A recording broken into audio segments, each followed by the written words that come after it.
Hello everybody, it's your boy Ann here. I'm coming at you guys with another YouTube video, and in today's video I'm going to give you a very fairly optimized mid-game Rebecca setup. Now I'm going to give you basically everything you need to know in this one video. This includes her best in-slot weapons, just her best weapons full stop, and the build and where to get the wedges, all the important stuff, all in one nice quick video. So let me start off by showing you some gameplay. As you can see here, my Rebecca is already capable of hitting 15, 20 plus thousand damage a single hit.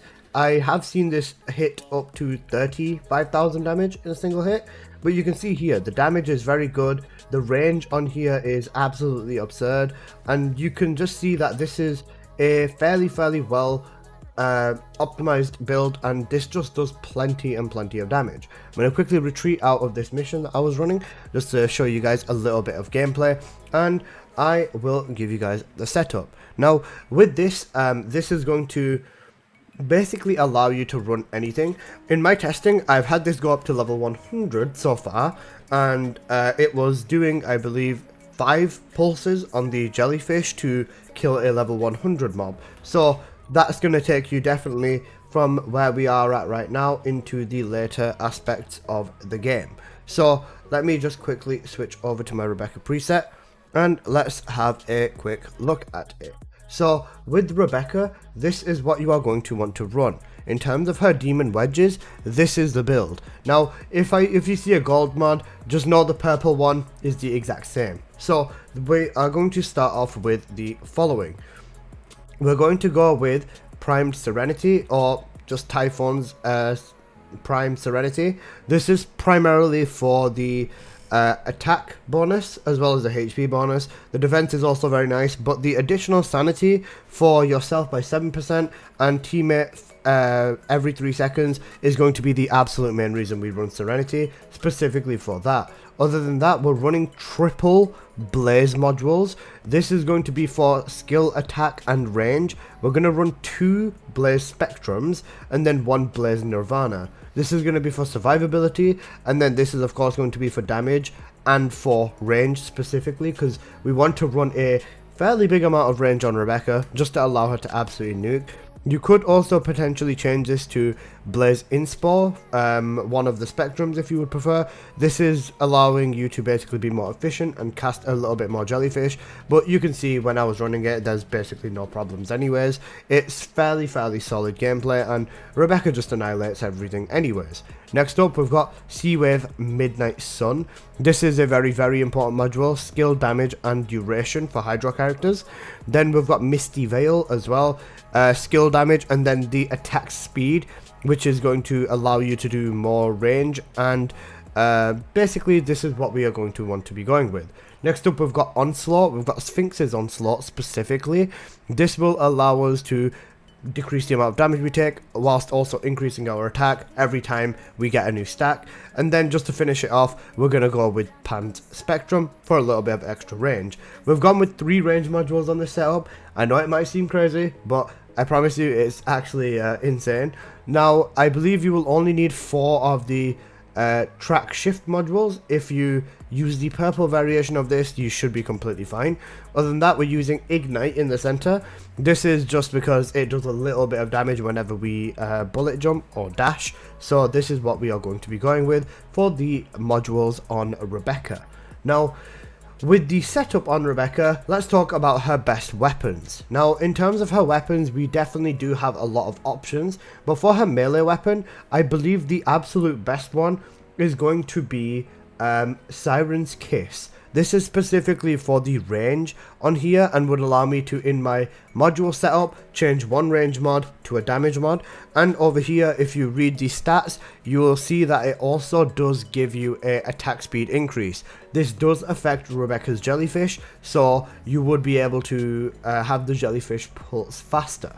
The next weapon is going to be this weapon over here, the Vernal Jade Halberd. This is a very good polearm, and again it has attack speed with bonus damage to enemies with afflicted types.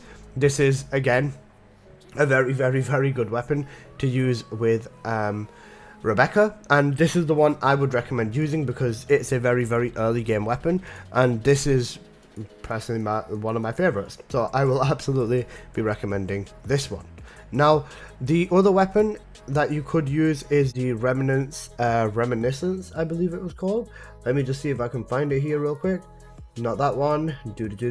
This one here. This one has more range and also has a chance to restore sanity if you use it. So you can basically use this one and insta loop your sanity, as long as you just get a slash or a crit with it, which building it into crit will be fairly easy with. Now, that is going to be her 3 melee weapon options. I personally do use her with the Vernal Jade Halberd. You can also use the Rain Wraith. This is 24% skill damage, but personally, the attack speed is better, and this is the weapon that you should be using. Next up, for her ranged weapons. For her ranged weapons, you've got a few options as well. I believe the best in slot is the Destructor. Let me just quickly have a look. It's this weapon over here, and this gives you again range. If you have the 2 range weapons on, then you can basically change the mod setup a little bit into more damage. That's going to be the main reason you could use this one. Next up, we have the Silver White Edict, which is a weapon you can get earlier in the game. Again, attack speed, allows your jellyfishes to pulse faster. Very good weapon for the setup on Rebecca over here.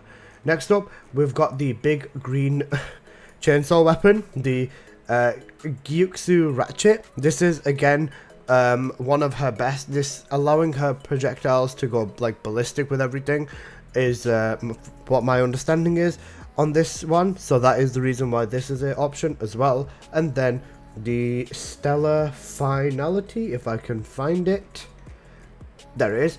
Stellar Finality, this has more explosion range, which I do believe affects her jellyfishes as well. So this is fairly good. I do think the Destructor is the absolute best in slot, but honestly, I personally do prefer this Silver White Edict. I think the attack speed does make a massive difference, so this is the weapon I would suggest on Rebecca. As for the Geniemon, I would recommend the Miraculous Bro Boxy. This is because he has an auto pickup range of 20 meters and more XP and loot dropped from the stuff as well. So, you know, definitely get this funny little box. I believe you can get him inside of the sewer, and yeah. Oops, I didn't mean to click that. Cooked. Let's just add more attack onto the funny box. That works. Okay, so that is your stuff. Now, let me show you real quick where you would want to get all of these demon wedges, because I know there's a bit of purple ones, and there's a gold one, but don't worry, you can replace this with the purple one. For the demon wedges for this Rebecca setup, if you go to Combat, Commissions, Noctoya Manual, and around about level 60, it will be where you find these ones over here. As you can see here, the Griffith ones, and then 65 to find basically the rest of them. That's majority of the demon wedges. Some of the lower ones you'll be able to find in, I believe, level 40 or 50 or something, or maybe even 20 and 30, but majority of the ones are in level 60 to 65, so that's definitely what you are going to want to do. But anyways guys, I hope you've enjoyed. If you did, please do smash that like button. If you're new here, please do consider subscribing. I will be making plenty more videos on Duet Night Abyss, so yeah, thank you for watching. Let me know what your experiences or what you would change on this build, and yeah, I'll see you guys in the next one. Peace.